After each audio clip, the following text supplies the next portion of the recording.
everyone. So we're on chapter 7, Wizard Encampment. The animals flitted through the maze of the dark forest for what seemed like hours. Wish, Tsar and Bodkin crossed the frozen river and the broken ghost wall that marked the end of warrior territory and the beginning of the land of the wizards, and eventually they reached a part of the wood that was so tangled and mangled with briars and fallen trees and vines that it was impossible to carry on. The moon came out from the clouds, and Tsar got Ariel to a point at the barbed mountain of choking vegetation in front of them. In front of Wish and Bodkin's astonished eyes, the brambles and branches slid out and through and over each other, as if invisible fingers were unravelling a complicated knot from a fishing line. With a creak like the bending of ancient knees, the trees swayed and bent to left and right, and the vegetation flattened so that a clearing lay in front of them. The hairs stood up on the back of Wish and Bodkin's necks, as the quills might rise on a thorny hedgehog when they saw what lay inside the clearing. A truly gigantic circle of ancient trees, most of them giants. Yew, birch, rowan, alder, willow, ash, hawthorn, elder, apple, poplar, every species you could imagine, the most important being the oak, of course. No sign of any human habitation, but a sound of music and a smell of chimney smoke. Now that they were so far away from home and so deep in enemy territory, Wish was beginning to feel very, very frightened. What if Tsar held them to ransom? Tsar had said he would let them go in the morning, but Tsar didn't seem very trustworthy. "Where's your fort?" asked Wish shakily. "Underground," said Tsar. Imagine a camp that has been sunk underground. Each one of these gigantic trees was hollow and drew light down into the rooms hidden underneath. Tsar led them to the tree tower which housed his room. A great ancient yew, so wound round on itself that it looked as though, in the tree's youth, a giant had taken it gently by the topmost branches and twisted the trunk round in his hands as if the yew were a piece of clay.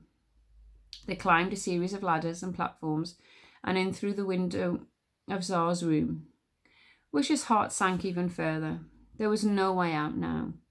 They were stuck here, surrounded by enemies. What if Tsar told the other wizards about her? What if there were wizards worse than Tsar who really could magic you into a slow death? She felt sick. There was no ceiling in Tsar's room, so above them was the night sky and the stars. The floor had such huge cracks in it that you could see right down into the main hall 40 feet below. "Don't worry," said Caliburn reassuringly to the astonished Bodkin and Wish, watching Tsar strolling across the floor that seemed to be made partly of air. "The floor is held together by magic." Tsar opened his rucksack and took out the spelling book to find the spell about turning people into worms. It was right beside the page that told you how to turn people into cats, easy, and cats back into people, trickier. First, Tsar thought he would punish Luther by turning him into a worm using the witch magic. Then, in a dramatic climax, he would draw the sword and show everyone how he could use magic that works on iron. And then, of course, they would all start clapping and cheering him, chanting his name. His own father would bow down before him, saying, "Tsar, I'm so sorry I ever doubted you. I always knew you were something special. I know we have had our misunderstandings in the past, but you are the hero we have all been waiting for." It was going to be so satisfactory. Tsar memorized the spell and slammed the book shut.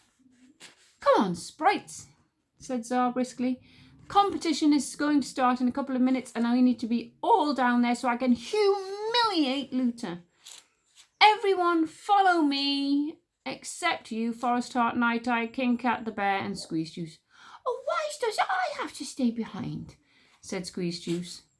"Well, you seem to like the warriors so much," said Tsar pointedly, for he had been feeling a little jealous. "So you can stay here and guard them."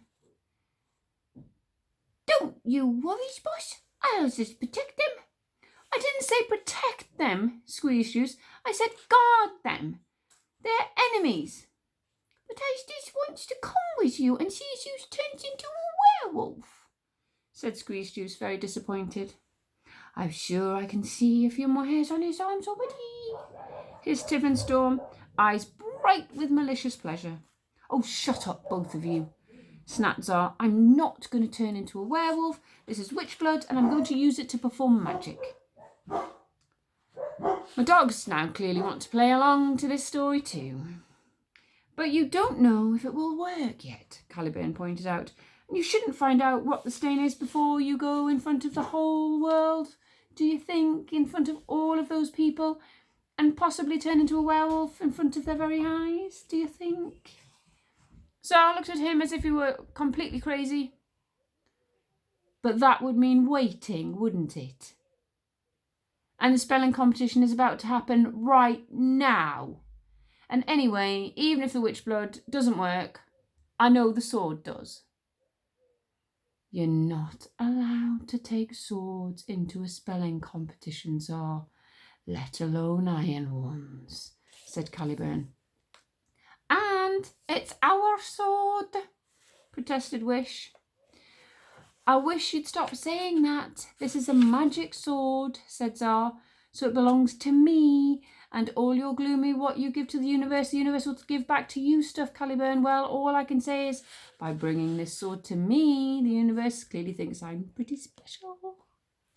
And the universe is white, squealed Squeeze Juice. There was no talking to Tsar when he was in one of these moods. The universe is clearly tipping it down now, said Caliburn gloomily, as big splatters of rain came down on their shoulders. Downstairs in the main hall, the jubilant sound of dancing giants and happy voices could be heard. Upstairs in the room tangled with jungle vines, swaying in the wind, rocking like a boat on the sea, a heavy drenching rain was now falling in Tsar's room. Why on earth would you design a room with no ceiling? Wondered Bodkin. It's not very practical. Tiffenstorm, said Tsar, do us a weather spell before we all drown, and you'll have to stay here to keep the spell up so the prisoners don't get wet. Tiffenstorm huffed crossly. Why is it always me who has to do everything? I wanted to see the spelling competition. Before sulkily looking in her wand bag and getting out a number 4. She picked out a spell and batted it up in the air with a wand, and a nice little invisible umbrella of wind sprang out of the end of the spell, hovering some 3 or 4 feet above them so that the rain poured over the edges in a waterfall. Oh my goodness, that's incredible, marvelled Wish. Don't be impressed, warned Bodkin. Remember, magic may look attractive on the outside, but it's dangerous, it's chaos. You have to admit, it's extremely useful if you don't want to get wet. A ceiling works quite well too, said Bodkin. Tsar slammed the door and locked it. He's taken the sword with him, said Wish. We'll just have to wait till he comes back, and then we can steal the sword off him when he's asleep. Okay, so we say we do successfully manage to steal the sword off Tsar. How do we get back to our fort? We can't just walk back. It's miles away, Princess, said Bodkin. Oh dear. Tsar was right. We're prisoners, said Wish, peering out of the window into the blackness of the night. It was a long way down to the bottom of the tower, and there was absolutely no sign of the giant or the pony. And I'm worried about that poor Crusher. Might have been captured by my mother's warriors. Poor Crusher! He's a giant! Said Bodkin, very shocked. Whose side are you on? With a heavy sigh, Wish turned away from the window and picked up the spelling book that Tsar had carelessly left on the table. Bodkin, you have to see this book.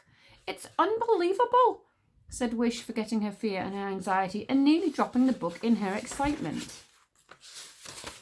So, in the book, there's pages of the spelling book with lots of different pictures of all the different spells. And see. And curses that you can get. We really shouldn't have anything to do with these things, Wish, said Bodkin uneasily. They're magic. We shouldn't be looking. We shouldn't be listening. We shouldn't be holding them. But, Bodkin, this book says it has 6 million pages in it. That's impossible, said Bodkin, peering over her shoulder despite himself, for Bodkin loved books, and a book with 6 million pages in it was something he had to see. Look, said Wish. It says it's a complete guide to absolutely everything you need to know about your magical world.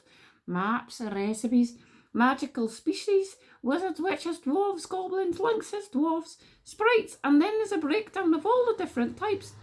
And then there's even a section on lost words that sounds interesting. Languages: Dwarvish, Elvish, Giantish, Dorish. What's Dorish?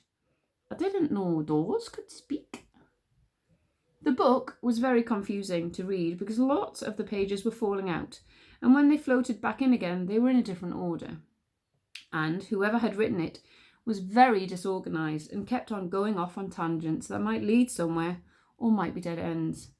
And some of the spelling in this book is nearly as bad as mine, said Wish triumphantly. That's not a good thing, Wish, Bodkin pointed out. You know your mother would say there's only one way to spell things, and that is the right way. Anything else is chaos, disorder, anarchy. But Wish wasn't listening. Oh my goodness, look, I'm in this book, said Wish in astonishment, turning to a picture in the giant section. And Crusher, how is that possible? Bodkin squinted over her shoulder. Well, that's just a picture of a girl, isn't it? It doesn't have to be you. The girl has a spoon on her head, Wish pointed out. So she does, sighed Bodkin. I suppose it could be you because this book is magic. Bodkin shivered because it was really quite an eerie thought that a book could be magic enough to write you into it without you knowing. Which is really why, we should not be reading it. I'm only looking at it to see if it can help us escape. Squeeze Juice and Tiffin-Storm and the Snowcats were not doing a very good job of guarding Czar's prisoner. It had been a long, tiring day, and they had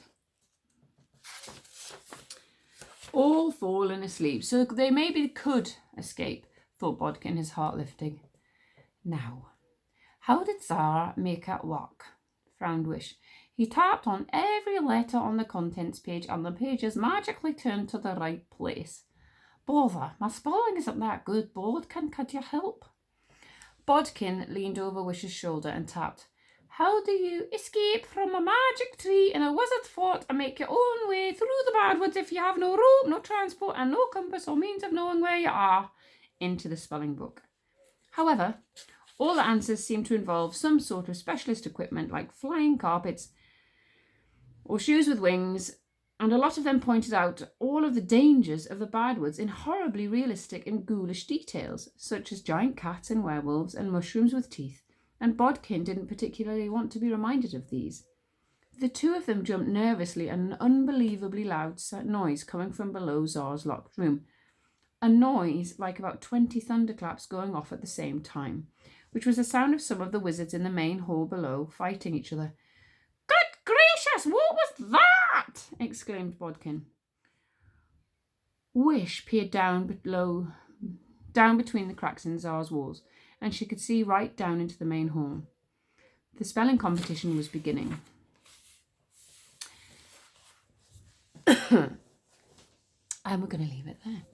The start of chapter 8. Have a lovely day, and I will see you all tomorrow. Goodbye.